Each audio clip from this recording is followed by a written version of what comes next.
guys, welcome. This is A Lot of Help, your life coaching podcast, and I'm your host, James Lott Jr. And I'm so glad to have you guys here with me today. It is a sunny, already warm morning here in Los Angeles, California. I'm so over the heat. It can't even tell you because I live here. I live by the water, and I didn't grow up where it was hot like this. It's kind of crazy, you guys. But it motivates me to continue pushing through and working through it, just like life itself. You get challenges, you work through them, and this is what I do. And this show, we talk to people who are doing things and are out there making life happen, and not just sitting around waiting for stuff to happen to them. And that's what I love. That's what I love doing the show.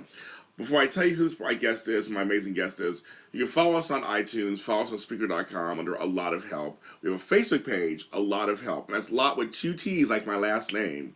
And it's on there. And you can go there and you can find more information on my guests. The episodes are there. Rate, like us, comment, tell me what you like, tell me what you see. If you want to be on the show, contact me, talk to me, tell me your story and see what's going on. You can follow me at James Lott Jr., where all James Lott Jr.'s are sold on the internet. There, you just type my name in. And usually I'll pop up. There's another James Lott Jr. somewhere, but, he's not that popular. My guest today, I'm so happy. Here's the thing. You never know who's watching you out there, right? And I say this because I find people all the time myself, and people find me. Because you just never know who's watching. You never know who will respond or connect to your content. And this person is somebody that I found by accident. But we all know there's no such thing as accidents. There's no such thing as coincidence. There's obviously a reason I found him. But I ran across him first over on YouTube under Roy's World. And it's a ROYZWERLD. And it was like seemingly a mixture of random videos. And there's some really good stuff in those videos. And it got me looking more. He's a good-looking guy from Florida. Who spent some time out here in Los Angeles. He's from New York originally. He's of Dominican descent. So I like my Latino, my strong Latinos. He's boxing, MMA coach, fitness and nutrition coach. He's an actor, producer. He did a one-man show, which I want to talk about. And I want you guys to know more about him. And we want to get to learn about him a little more, his philosophy, what's going on in his life. He plays so many different sports. He went to the American Academy of Dramatic Arts in Hollywood. We're going to talk to him. Ladies and gentlemen, everybody, Roy Rodriguez. How you doing, Roy? Hey, hi, what's up? It's a pleasure to be on the show. Pleasure and an honor. Thank you, James. Thank you. So I gave you a really good intro. So you could take that anywhere you go, that intro. You can take it wherever you want. Thank you. I appreciate it. I heard you say it was hot over there. I bet you it's not as hot as here in Miami right now. Yeah, here's the thing. I just got to tell you, I'm going to get this out the way first. I love Miami. And I love going to Miami. I go there at least two, 3 times a year. I want to have to meet up with you one day when I go there. But I love... Yeah, I have these places in South Beach I always stay at. I would love to buy a little bungalow home somewhere down there. I love the Art Deco. Man. I love the white. I love the palm trees. I love the food. That's the Caribbean in you. That's the Caribbean in you because I love it here because I feel like this is Dominican Republic in dollars. That's what my dad calls it, Dominican Republic in dollars. I like that. It is kind. It is. Here's a serious thought. We talk about things like this all the time on our show. So heritage, culture. That doesn't form who you are, obviously, and how you walk through life. It is funny with some cities, you feel right at home. And it's funny, when I first went to Miami, that must be it. I felt right at home. Because myself I'm from Caribbean descent also, and I, of course, been to the Caribbean. I've been to like 14 islands in the Caribbean, and I love the Caribbean. And that literally, Miami's like the American Caribbean, basically. Mm-hmm. Yeah. They call Key West that. They call the Keys that, but like Miami's part of that. They're part of the American Caribbean, basically. I think down there. So I just love Miami so much, and so I'm like, how are you? So are you now mostly based down there at the moment? Yeah, at the moment right now, I'm here. I'm training in a gym here. I'm doing something that I'm truly passionate about. Well, actually, anything I do, I'm really passionate about. I don't agree on doing anything that you're not passionate about. I agree. If you're not passionate about it, you're not going to do it 100%, and then what's the point? Why'd you waste your time? That's right. So, I've always been passionate about training people, helping them, gain knowledge in fitness and educate them in nutrition and just living a better, healthier life. Because when you feel healthy, when you feel good, you can go out there and just conquer the world. You can do whatever you set your mind to. If your body is right, if your mind is right, whatever you set your goals to, you can achieve those goals. And I've been a witness to that in my own life. I've seen it with other people as well. So I like to set people up to because I think that's one of the first steps towards true happiness is with yourself, and accepting yourself is loving yourself, loving your body, loving who you are, and just trying to be the better person every single day. You know. So does Miami, speaking of the city, the culture, does it really feed you emotionally, spiritually, while you're doing your work down there, training people? Yes, in a way. I'm not. I don't really get attached to places, to be honest. I get attached more to people. And when I'm here, I have my main family here. Like my mom is here. Okay. My dad is here also. He has his family here. My sister's here. My nieces are here. So, emotionally, spiritually, I feel really connected here because I have them here. So. There's nothing like the support system of your immediate family, So I have them here, so it's great. I like the environment. I like the weather. Yeah. I grew up in New York. I was born in November, so okay. I was used to the cold. Yes. Birthday comes around, there's snow. So yes. So I was used to the snow and the cold weather. I can take it, but.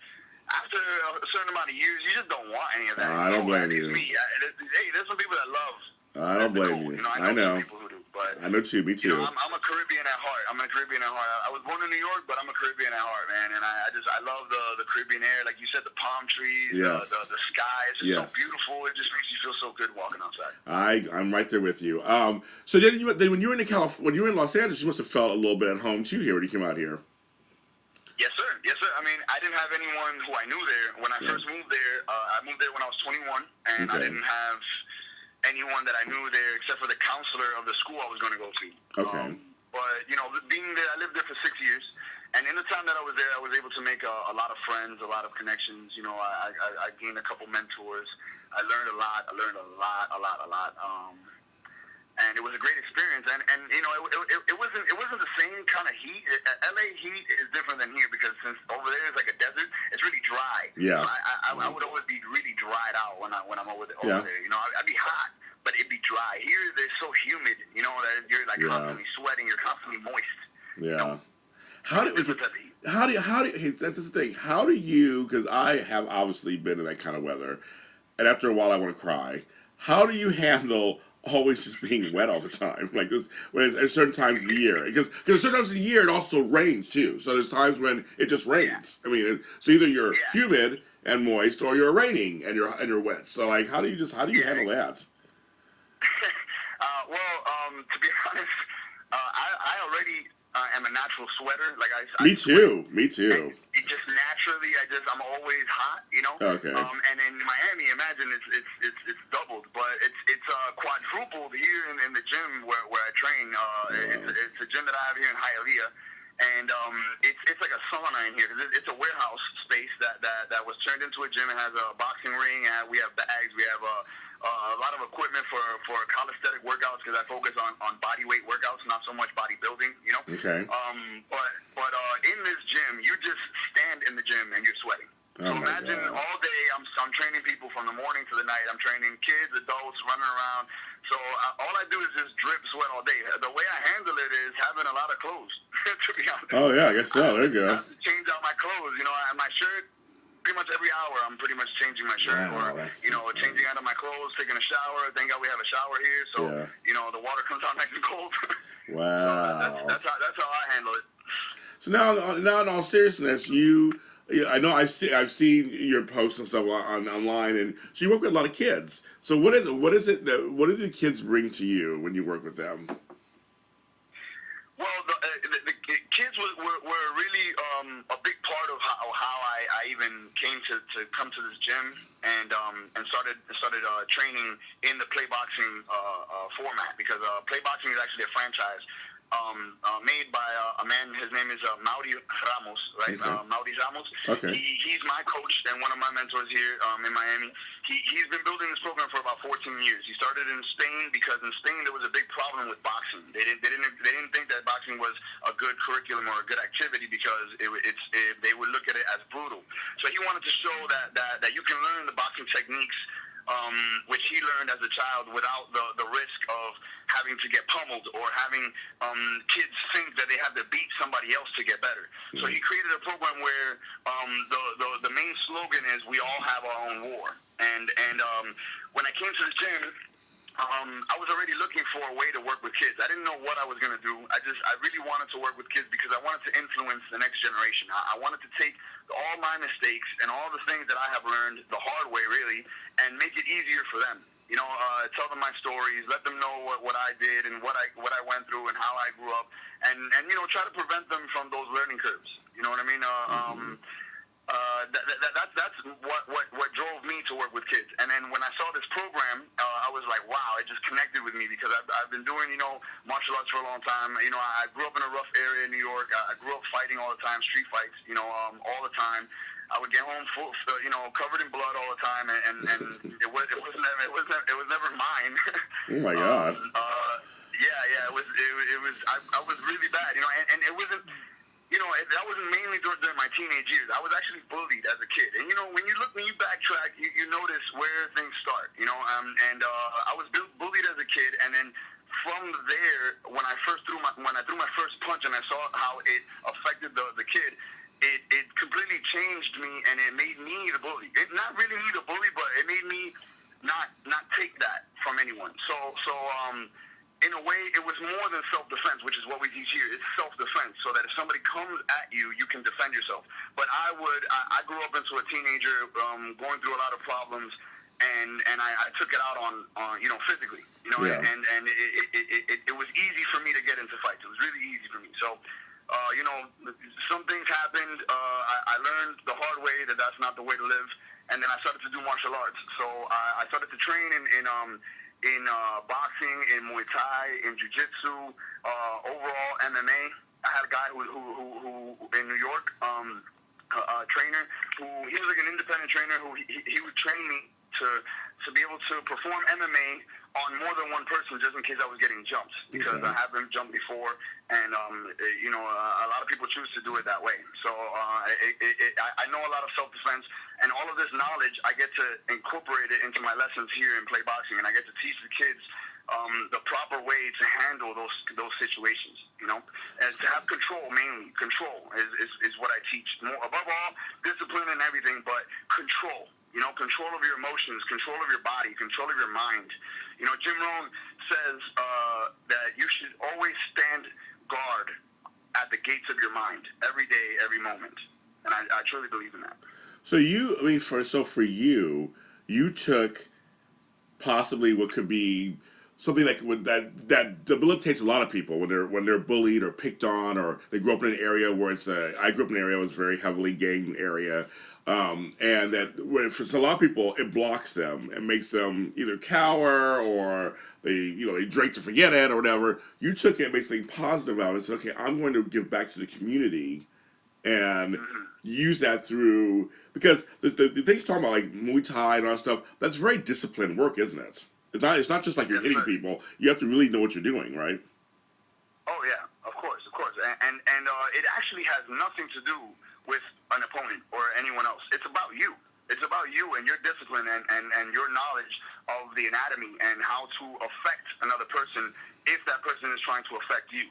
But the point is to have control. I try to teach the kids that the highest form of self-defense that I have learned in my life is to win a fight without having to throw a punch.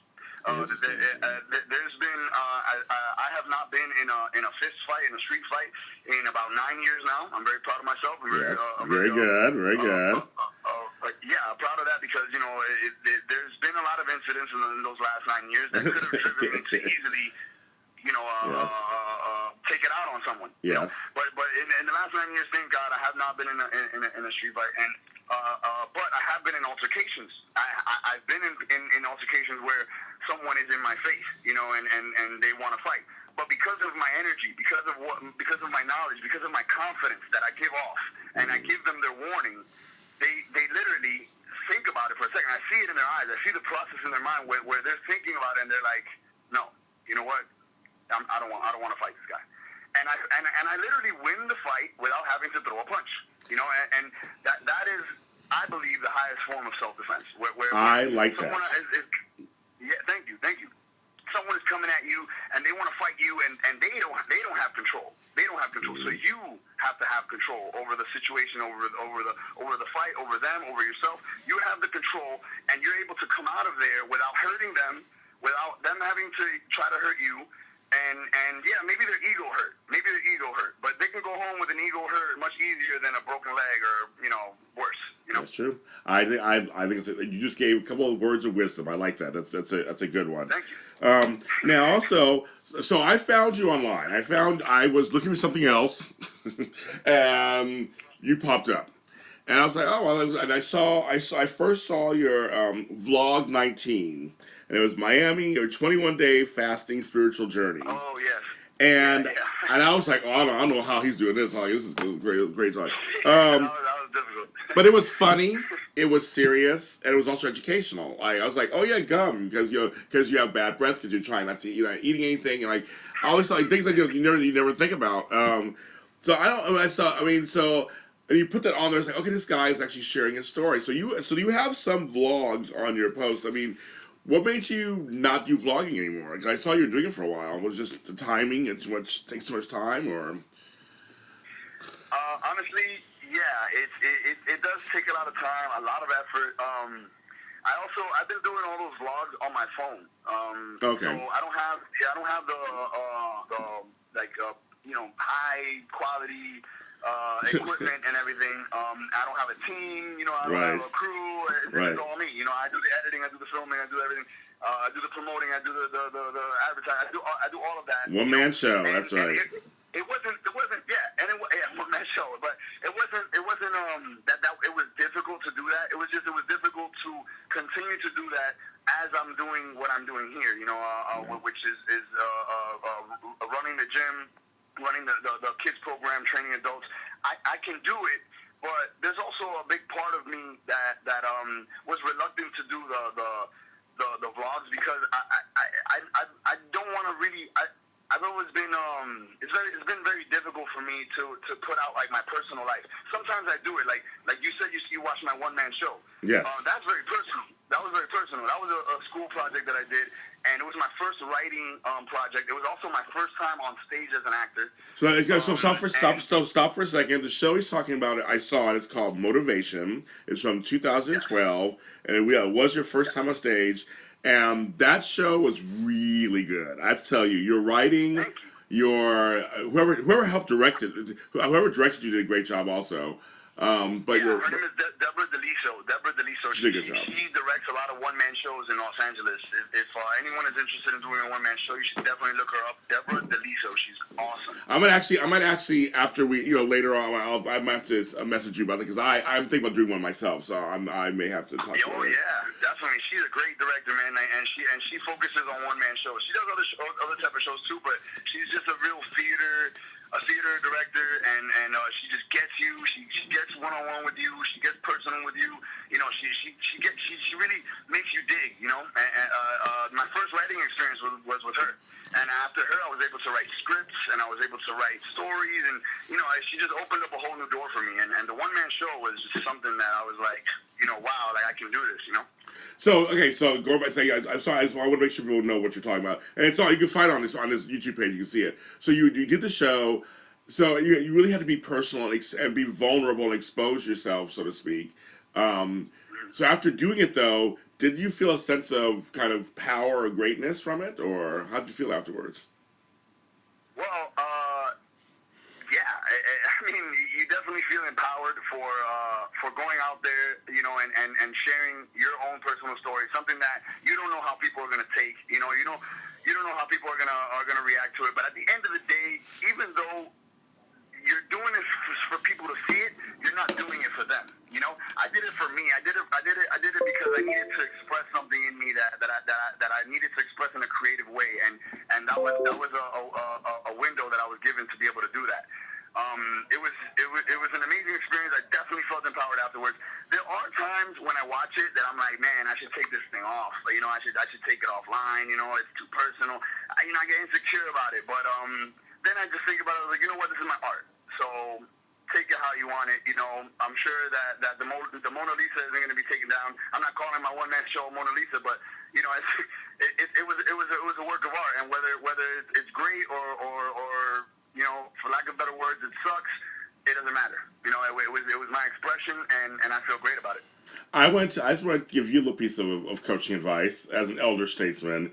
I think you should always leave it up. I think it's a good marker to look back at where you were in your life, for you personally, and where you come from. And again, I noticed it and I enjoyed it. You never know who will run across it, and it will change their lives. I was looking at it that way. So look at it that way. So I think it's one of those things where you never know. You never know. Someone may see it and go, wow, I feel the same way he felt in this part, or I know what this feels like in this part. You never know. So I always say, leave it up, because you can look back on things and go, wow, look at my hair, or look at this. We do that all the time. But that's, I shaved my hair bald. Yeah. I shaved my hair bald for the show because I mean, you watch the show, so you know what the show is really about, and what happened to me. And because of the scar on my head, I shaved my hair, so and I had my shirt off, not so I can show my muscles or anything. I had my shirt off so people can see, that I'm being for real, that what happened to me is real, and that you can live past that, and you can grow past that, and you can become better. And that's why I named the show Motivation. It was to motivate those who go through traumatic experiences and can get up out of that bed, can get out of that hospital, can start walking again, can start running again, and can start living a whole new and more fulfilled life. I really did see death in that experience. Well, we should briefly tell people kind of what happened to you the way the show, a little bit of what happened to you. So can you tell people what happened to you? Yeah. Sure. Yeah. No, for sure. If you want more detail, you should definitely watch the show. Yes, it's I only agree. 12 minutes. I agree. And I tried to make it as detailed as possible. What happened was when I was 18, turning 19, about 9 years ago. It wraps up into the story of how I haven't been into a street fight since then.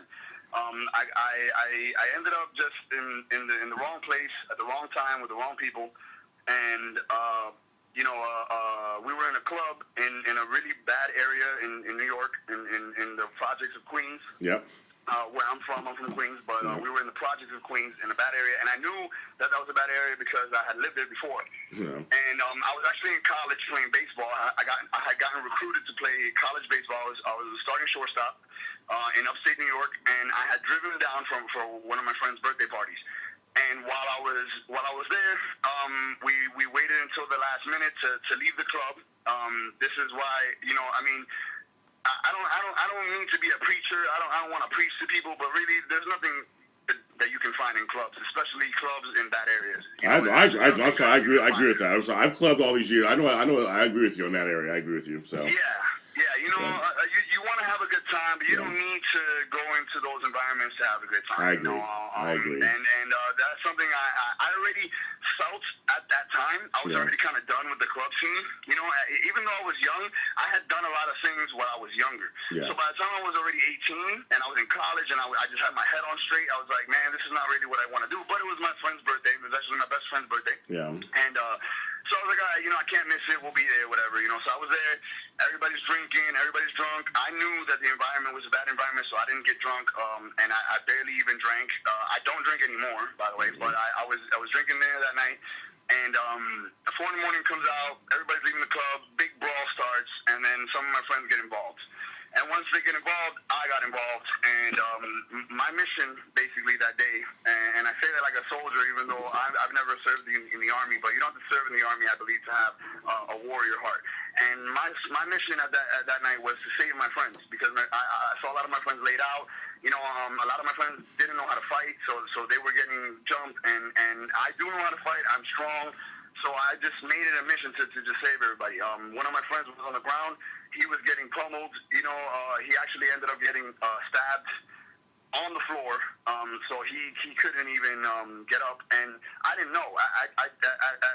Up until then, I still didn't know that there was a knife involved in the fight. I didn't know that we were getting jumped. Yeah. I ran into the fight, hit the first person I saw that was hitting him, picked him up, threw him out of the circle, and everyone came after me.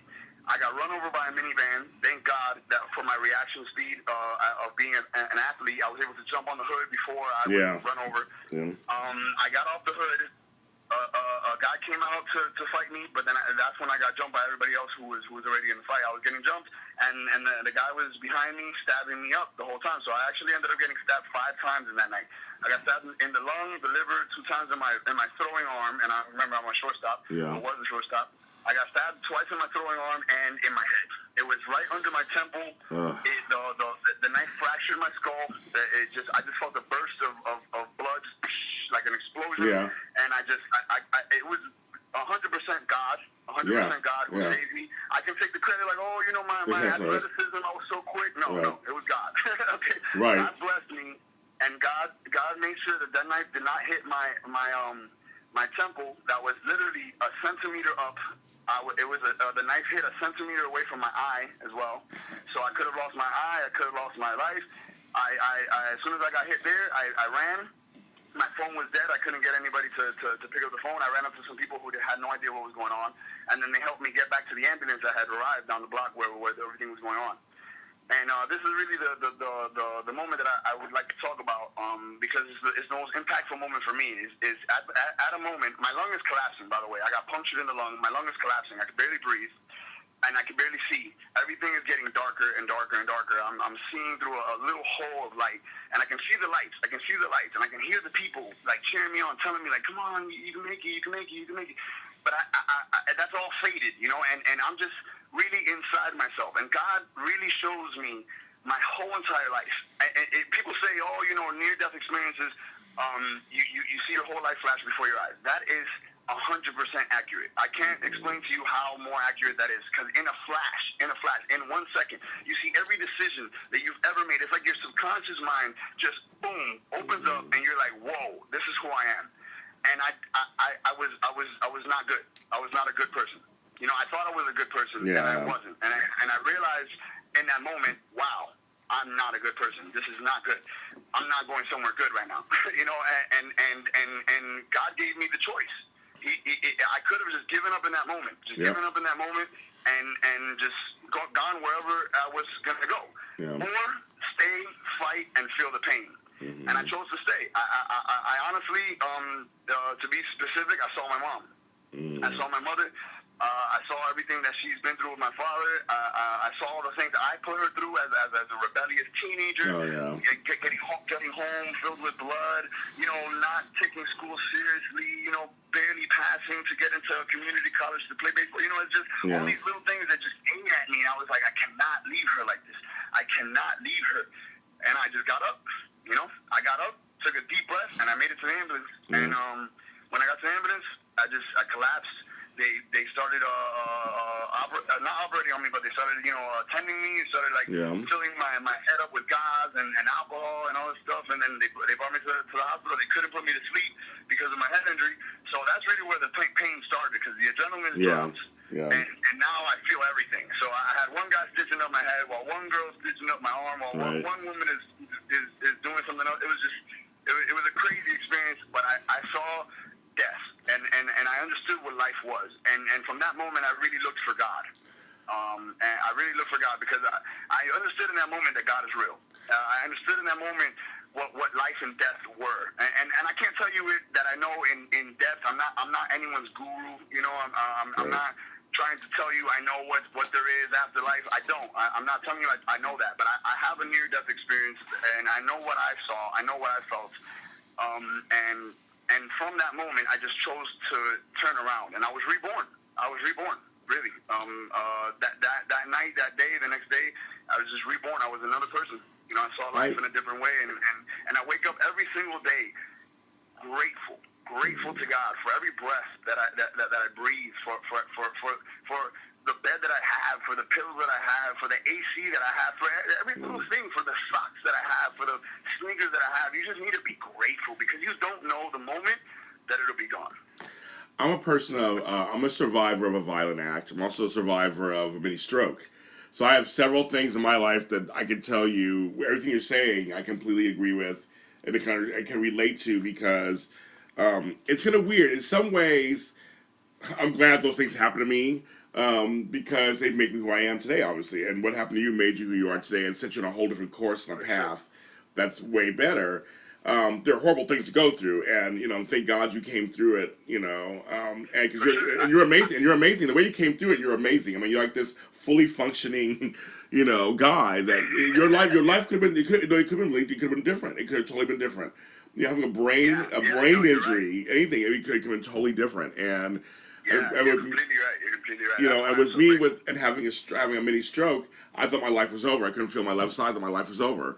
And now I'm fully functioning. I can do, for the most part, I can do. But it's just funny. We come through these things, and they really are life markers. They happen to you. Everything's cause and effect. Kind of, they're led to that direction. It happens to you, and now it's like, now what? And you decided, my now what's going to be serving others and being the best me I can be, being the best Roy I can be. That's what it sounds like to me, what you're saying. So, yeah, for sure, for sure. A lot of people tell me, oh, I'm so sorry that happened to you. I feel so bad, and I tell them, no, don't feel bad. Right. Don't feel sad. What happened was traumatic. What happened was horrible and wicked. But what came out of it is beautiful. I came out of it as another person. I could have been a completely different person, like you said. And from those injuries, I could have had a completely different life. Yes. I mean, I got stabbed in the head, in the lung, the liver, my arm. I had a tube in my lung for 3 days. I could have been someone in a wheelchair. I could have been someone with brain problems. And yet, God has blessed me with a physique that I can do much more than a lot of people can. Right. I can run 6 miles now, 6 miles without stopping. And I remember I had a collapsed lung. I know. So I hear a lot of people, use excuses and to each his own, because everybody's at a different level in life, But I hear a lot of people use excuses. Oh, my knee, I have a knee problem, or I have this, or I have that, and that's why I can't work out, I can't do exercise, or whatever, I can't get healthier. And really, you just need to push through those excuses. I'm not saying, hurt yourself, don't injure yourself, but there is a very big mind over matter. There is. Condition that kind of grows in you, Yeah. And I've realized that in my life. My mom is an amazing woman, amazing in so many ways. But even as an athlete, my mom has never been an athlete, and she won a 7-minute plank competition against men, women, little girls, big girls, everybody. Yes. She was 52, and she did a low plank. If anybody knows what a low plank is. She did a low plank for 7 minutes. I had never even done that. And all she told me was, Roy, I just set in my mind that I'm not dropping until everybody else drops. Okay. And it's that mind over matter. It's that mind over matter attitude. It's like, I don't care. My body's screaming. My body's hungry. My body's this. The 21-day fast. Your body's, it needs food. So it's like, hey, what's going on? I need food. I need food. I need food. Right. And it creates a huge discipline in your life when you can say no. When you can push through it. When you can go to another level. It's just it makes you a better person. It makes you a person of another level. I'll tell you something. At 41 and 42, 42, almost 43, for a year and a half, about every 6 months, I did 3 marathons. Wow. And I'm not an athlete. I mean, that's since high school. I wasn't an athlete at all. I I was overweight. I was an athlete. When I turned 40, I changed my whole life at 40. And my long-time listeners know my whole story. I started my weight loss journey from 40 to 41. My friend was like, I do marathons. I'm like, marathons are for other people. What are you talking about? You're crazy. She's like, no, I really. She goes, no, everyone does them. They're so fun. So I trained for my first one, and I did one, and I did it. And then I did a second one 6 months later. I did my third one 6 months after that. So I know what you mean by mind over matter, because they were some of the hardest, yet most rewarding things I've ever done in my entire life. And I have children, I have grandchildren, I have businesses, I have war, I have things like. But those marathons in my 40s, it was like I wanted to show people life doesn't end at 25. Life doesn't end at 30. Exactly. You can, like your mom, you can do it's like it was really, it really was. I remember, just briefly, because it still shows not about me, of course, about you, but briefly, that last mile, my first marathon, I did it in San Francisco, and if anybody's been to San Francisco, you know how hilly it is and how there's lots of hills there. And I'm completing my. I mean, I'm a mile away. I almost see the finish line, and my body. I made one mistake. I didn't. I always tell you to unclench your butt cheeks. Unclench your butt cheeks. Always wait. Tell me when you're doing it. And for some reason, I locked up, and my hips locked up, and it was painful. And it's funny because they take pictures of you as you're coming through the last quarter mile to the finish line. The expressions on my face were exactly how I felt. So I was like, "Oh, that's how I felt." But seriously, it was. Here I am, 41 years old. Finished. I see my niece and nephew. I see my friends at the finish line waiting for me, and I started to cry. And I was crying because it hurts, but I was crying because I was with my friends. I was crying because it was almost over. I mean, I was like, and I literally that last mile. That was divine intervention. I mean, I got through it. I couldn't tell you how I got through it, but I pushed through it. And when I got to that finish line, I collapsed in my friend's arms and I just started sobbing like a baby. And I was like, but I was so proud of myself. And they give you the little the thing around you because it was kind of cold. And then they go, here's your medal. And I was like, I did it. Like I did it. Like I really did it. And it was like. I thought it was for other people, like you said. If somebody else does that kind of stuff, marathons are for other people. Like, no, they're for you too, if you so choose to do them. Exactly. And the mind over matter thing, I want to press upon that. Mindset is, and this is one of my life coaching things all the time. Mindset is everything, and Roy gets it, folks. He gets it. Mindset is everything, and I think, and other things in my life that I've done since then. I'm on television now. I'm on radio. I'm on. I'm an author and I'm doing music. It's like it doesn't matter what it is. Like you can do it if you put the right mindset to it. If you really, like you said earlier, beginning of the show, just like you, Roy. Everything I do passionately. Everything I'm passionate about. Everything that I do. Everything that's I'm not passionate about, I trim the fat. That's what I call it. I call it trimming the fat. Just cut it off. Just that's it done. I don't do it. And I had a tragedy happen last year. My brother died, and I took it really hard. It's almost been a year now since he's passed away. Thank you. And I gained a lot of weight because he was a bodybuilder who didn't take drugs. There was no. We found there was no drug. He had a heart attack at my now age. He was 48 when he died, and now I'm 48 myself. But I got into depression of like, well, if he's working out and he just drops dead of a heart attack, why am I trying to like make myself healthy? And I went through a whole thing, and I went and got help, and now I'm starting to. I'm the biggest I've ever been, but I'm not like crazy because I don't eat crazy. That's one thing I don't do. It was the exercise part. For me, I have to exercise in tandem with eating well for me to lose weight. Yes. And that's just me. That's just me. I know everybody's different, but for me, I have to do both. And we actually have a few different body types, and there's some body types that no matter how much good they eat, they need to exercise. Yes, to that's also me. Get lean and lose the weight. There's different body types. For some people, I know that you've noticed that for some people, they're ectomorphs, right? Yeah. And ectomorphs are people who are naturally skinny. They actually have a difficult time gaining weight. They have a difficult time putting on muscle and doing that because they burn so fast. Their metabolism is so crazy that they just, I have family like that. I have a cousin of mine. His name is Domington, right? He also works with me, but he works out of Pennsylvania. His name is Domington Peralta. He has had a natural six-pack his whole life, just his whole life. A little kid sitting down eating McDonald's with a six-pack. And I'm serious. Like he would be sitting there eating Burger King. I'm over here eating a salad. And I'm over here like doing push-ups. And this guy's playing video games. And he has a six-pack. But he was also a hyperactive kid too. So it wasn't like he was always just sitting there. No, like he was always outside playing basketball, doing front flips and all that stuff. So, but what I mean is he's an ectomorph. So for him, it's actually different. difficult to gain weight. He tells me all the time, like, man, I'm too skinny, man. I need to gain weight. I'm like, man, I wish I had that problem. Right, no, me too. Oh my God, yes, yeah. But I know, but I get it. But I get it. I found that that's me, and I come from a family. Well, one side of my family, they're all pretty much skinny, and the other side of my family, they're all big. So it's kind of funny. I take after that side of the family, and yeah, no red beans and rice didn't miss me either. I love me some food.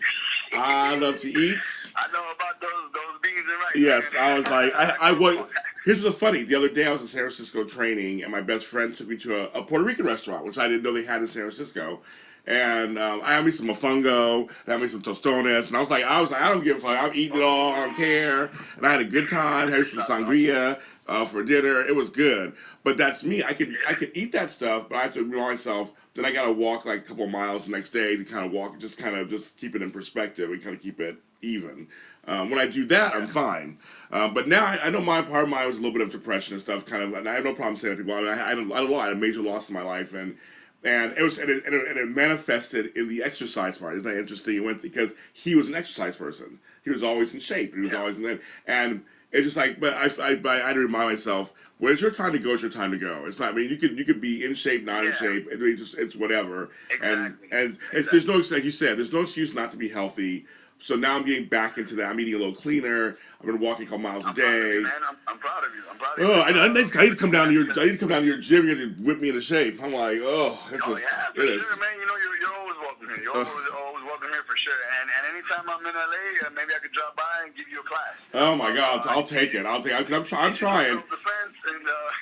Oh my God, I'd love to. All right, I'd love to. Now remember, I'm a little older. I was like, you gotta be careful with me. Listen, that's all good. My mom is 56, and she does more exercise than anybody that comes to the gym. I love it. Right now. She has a six-pack. She does 3-minute planes like it's nothing. Wow. I told you she's a 7-minute plane queen. She does push-ups. She does boxing too. I've taught her self-defense. So. Listen, I try to tell people all the time, and hopefully this can bless you. And it's just that, a lot of people, when they see that they get older, and okay, maybe I'm too young, maybe I'm ignorant, maybe I'm ignorant. But the way I see it is, the older I get, I want to get stronger. I want to get wiser. I want to get faster. I know that might not be the fact.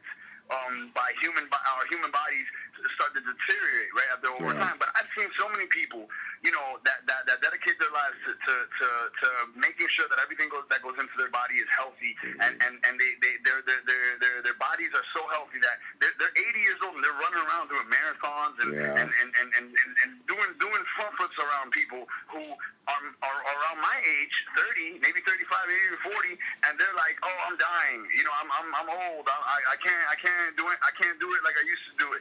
But then there's somebody who's 80, 90, 100 years old, jumping out of an airplane, or I've seen all these stories, and I'm like, man, I want to be like that. I want to grow stronger. I want to grow wiser. I want to grow faster. I'm not going backwards. I'm going forward. So let's grow. Let's grow. Let's get better. Going back to that.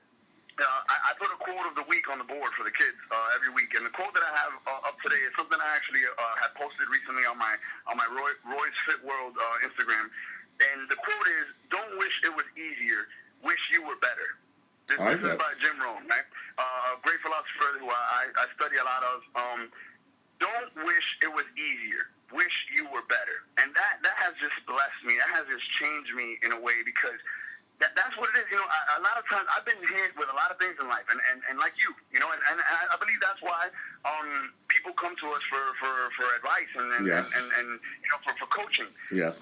Because I've seen a lot of things, I've been through a lot of things, I've hit a lot of brick walls, but at the end of the day, I end up surpassing it. I end up getting better. Yeah. So I used to say all the time, like, man, why does this happen to me?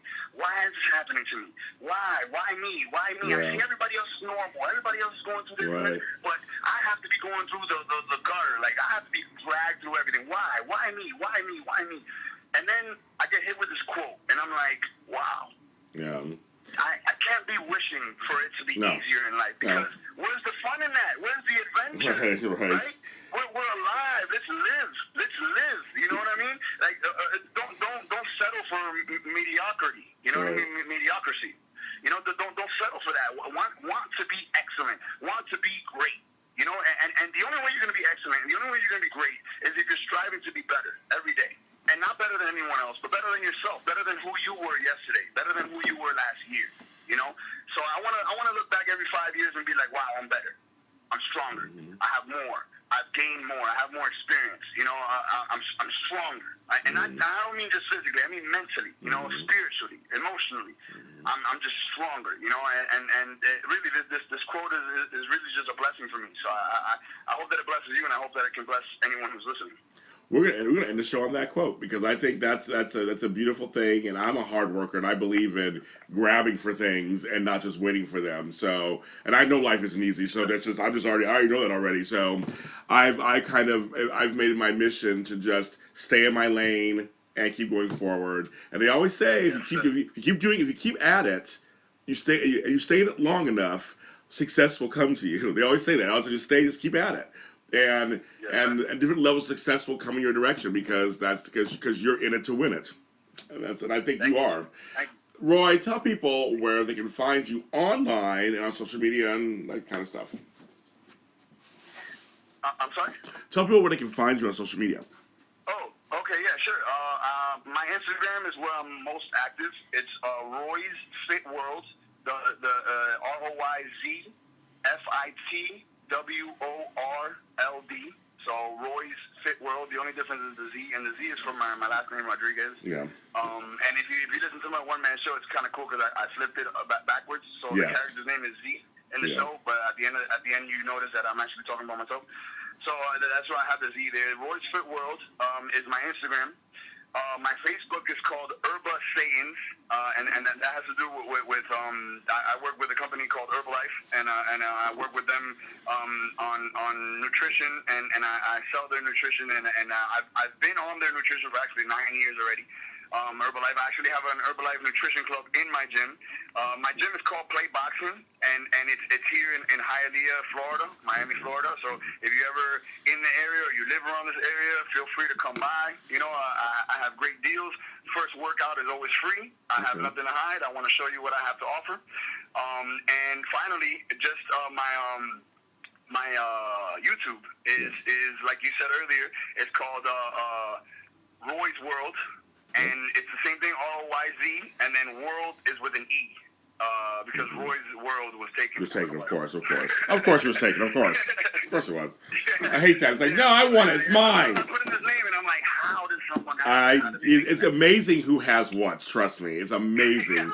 My business, the Super Organizer, someone had on Twitter, the Super Organizer. I decided I had a channel. Like, who has it already? That's my name. I'm trademarked. It's like mine. I don't. Who has it on Twitter? Like, it's crazy. No, you're great. And I want to ask also before we let you go, are you available for hire for acting jobs or writing jobs? Because we didn't get to that very often. We'll have you on another time. We'll talk about your acting and stuff. But I want to know, are you available for stuff like that in the Florida area? For sure. I'm always available for that. So that's where my real deep passion lies. The first time I ever got on stage was my one-man show. It was an exhilarating feeling. After that, I've been on stage a bunch of times. I've done a bunch of films. I've done feature films and short films. You can find me on IMDb as well. On IMDb, I'm Roy Rodriguez the 7th, supposedly. If you look me up, you'll find me. Just look for movies like YAP, YAP is a movie I wrote, and it's on there. The Objective was a good one because that one came out on a red carpet event in the LA Film Festival. Yeah, Well, here's the thing, Roy. We're gonna have you on. I'm gonna have you on the show. I'm gonna have you on another show, and we're gonna talk about your acting stuff because you also did the Objective short film. You also did Call Your Daddy. We're gonna talk about all that kind of stuff on that show. We're gonna do. You're not done with me. We're gonna talk some more. You're not done. This one's for this coaching stuff. We're going to talk about that stuff because you have more stuff going out there. So stay on the line. You guys out there, Roy Rodriguez, Roy's World, go to his YouTube, look at his stuff. Follow him on Instagram, Roy's Fit World. I'm James Lott Jr. This was another edition of A Lot of Help. The song at the top of the hour you heard is my single. It's called I Am Ready. You can find it on all music platforms. You can find it on Spotify, SoundCloud, Amazon, Google Play and on iTunes. Support me, buy it. It's a good song. It's a very good dance song. It's a positive message. And I'm working on an album right now, so that's out there. But that's a song that you play at the top of the hour. It's mine. You guys are all great. Have a really, really productive week. Remember, you are important, and I will talk to you next time.